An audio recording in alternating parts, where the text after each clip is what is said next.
Welcome. In front of me is a Xiaomi 13T Pro, and today I'll show you how you can insert SIM card into this device.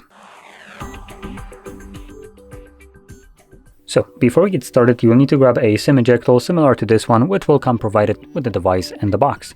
But if you can't find it, you could use a paper clip, straighten out one of the ends, and it should work just as well. Now, if you have a case on your device, you will need to take it off. And the tray is located at the bottom of the phone.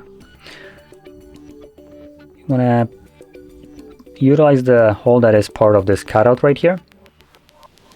Push the pin in, and you can see that the tray pops out ever so slightly, enough for you to grab it and take it out. On the tray you have space for two different SIM cards, so you can place one on either side. I'll be occupying just a single one of these trays, like so. Place the card with the chip side up, obviously, and the card shouldn't be protruding from the tray at all, as you can see, and then insert it back into your device.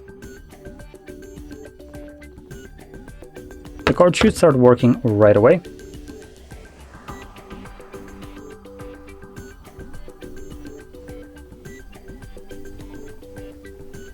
And there we go. So that's it. Now, if you found this very helpful, don't forget to hit like, subscribe, and thanks for watching.